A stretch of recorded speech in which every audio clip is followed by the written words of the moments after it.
What's up, everybody? Welcome back to another episode of The Scuba Driver. My name is Steven.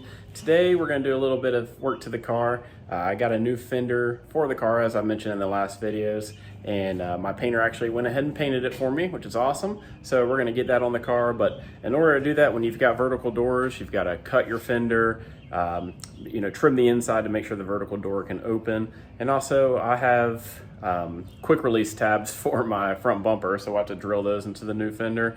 Anyways, I've already started a little bit, that's why I'm kind of dirty. I just kind of want to document and show you guys what's going on. Anyways, let's get straight to the video.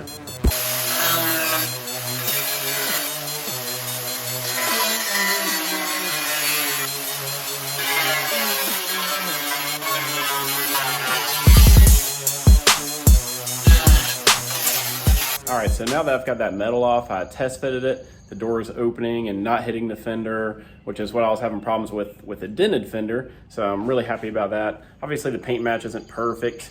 I'm not blending the doors or anything like that. Keep in mind, I've got the wide body kit about to go on the car. So once I've got all that painted, that's when I'll probably do all the blending and everything and just do it all at once. But anyways, I'm gonna get this fender on the car and show you guys what else is going on. All right, so I've got my old fender right here. We still got to take off the 86 little plaque there, and I went ahead and put the bumper bracket back on, including I had to drill a hole right here for my quick release tab. So I think I've got that in the right spot. When I put it on the car, we'll double check because I might have to adjust it up and down a little bit to see how close I want to get the bumper to the fender.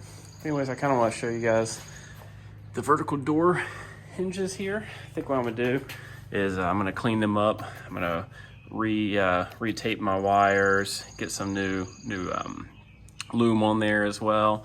I'm gonna clean all this up. The door's squeaking a little bit right now, so I might hit it with some PB Blaster or some WD-40 and just kind of do a little bit of maintenance on it since I've got the fender off. Anyways, I'm gonna go ahead and test fit the fender a couple more times and then get it back up on the car. All right, so I know it's not the prettiest job in the world, but I got the wires cleaned up. This has actually been one of the bigger struggles of having the vertical doors, is keeping your door harness wire, since it's going up and down and stretching all the time. Whatever you put on there usually ends up wearing out, but I cleaned up the hinges pretty good, got WD-40 on there. So we'll do the quick test here with the door, see if there's any squeaking. All right, no squeaking there. Open all the way out. Up. No squeaking. So I think we're good there. Looks a lot better. Now we can put the fender back on the car.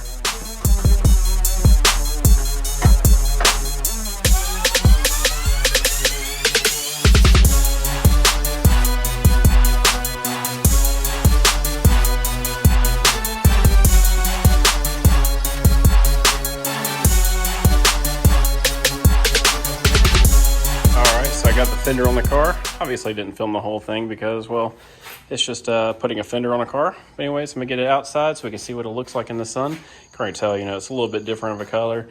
You can tell paint match to the hood, to the door. Now I'm colorblind, so I can barely tell, but I know you guys can. That's the molding from the old fender. So anyways, I'm gonna get outside, see what it looks like in the sun.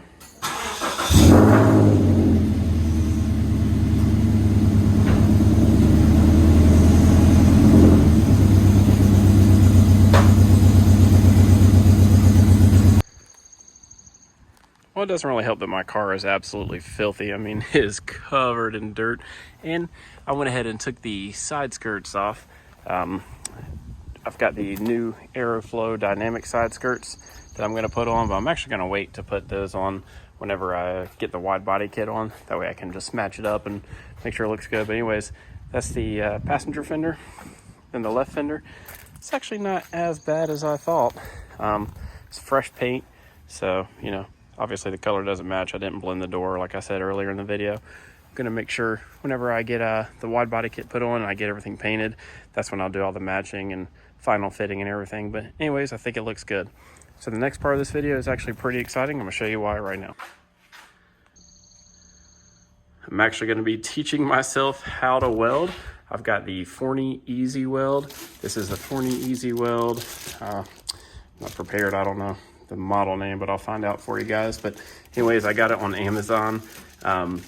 looks like it's pretty much what I'll need. So anyways, we're gonna get this bad boy hooked up and see how it works. All right, so I got my welder all set up here, read my quick start instructions, got the wire fed through the gun, got my welding gloves, bought those separate, and I've got the helmet, the welding helmet as well. This came as a package on Amazon. I think I'll put a link in the description of the video so you guys can know which one that I'm using. And I bought some flux core wire. This is a 2-pound roll. Not sure if I'll need more, but we're just kind of learning as we're going here. This is the inside of the welder here. Got the wire all set up, ready to go. And right down here, this is what I'm gonna be practicing on, because I'm gonna be practicing probably throughout the next few days or so, because I don't want the first thing that I'm actually welding to be, you know, the quarter panels on my car. So somebody at my work was nice enough to help me out. This is a rocker panel that we just stripped down to bare metal. He cut it into a couple of pieces and self-tapped a couple pieces together here so I can practice welding these together. He cut me some nice lines in the middle too, so I can practice welding those. And of course, I've got a nice flat surface right here where I can actually do my first few welds and test the gun out, see what kind of wire speed and how much voltage I'm wanting. Anyways, let's get this hooked up and we're gonna learn how to weld today.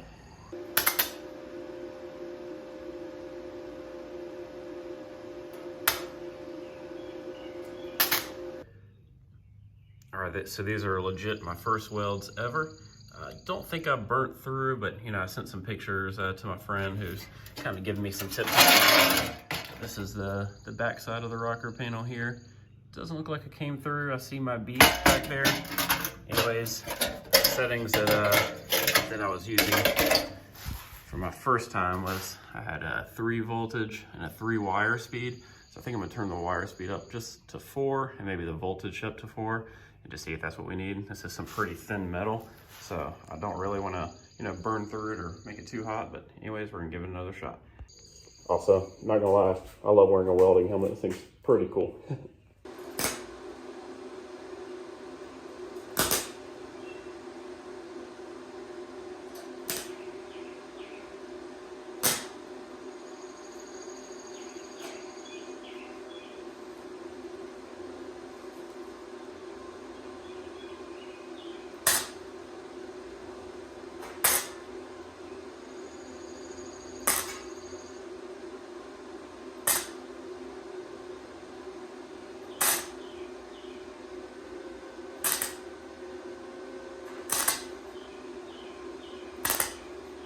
All right, so now that I have no idea what I'm doing, I'm going to try and weld the sides of the metal together and just see what happens. Let me show you guys what I've done so far. It's not pretty, but I mean, this is legit my first time welding. I see welding happen at my work all the time, but until you're actually doing it yourself, you just gotta kind of figure it out.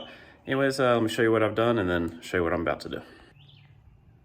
All right, so here's all my practice welds right here. This is where I started turning up the heat a little bit and running it a little longer.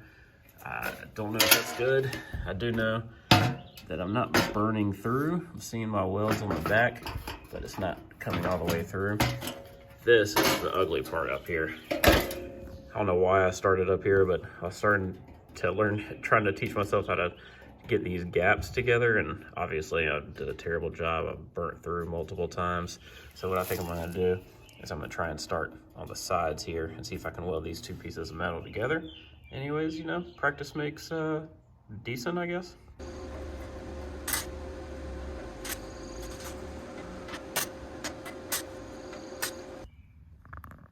All right, so I did one more practice run on this side of the metal, and I think it's a little bit better. Trust me, I know it doesn't look good, but I don't think I'm burning through. This is what it looks like on the other side. So it looks like, you know, my welds are holding.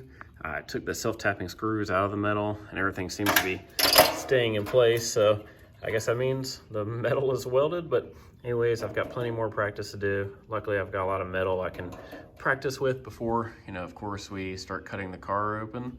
But yeah, it's pretty fun actually. Trying to be as safe as possible. You know, I've got my fire extinguisher right over here just in case anything happens. But all in all, it's been a pretty good day learning how to weld.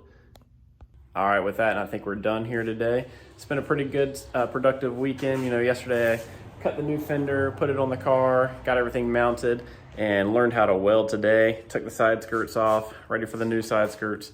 And I've got new front tires coming for the front wheels. They should be here tomorrow. I'll get those mounted. And then it's home run time. We're gonna start cutting the car, get the wide body going, and really looking forward to that. If you follow me on Instagram, you'll see I did change a little bit of my plans with the wide body. Go check it out there if you haven't seen it, but we changed a little bit of it. And you know, the next video I'll reveal that. Anyway, thank you guys so much for watching today's video. I'm really excited to get this wide body going. It's been over a year in the making. Very, very excited. Thank you guys. See you guys in the next video. Peace.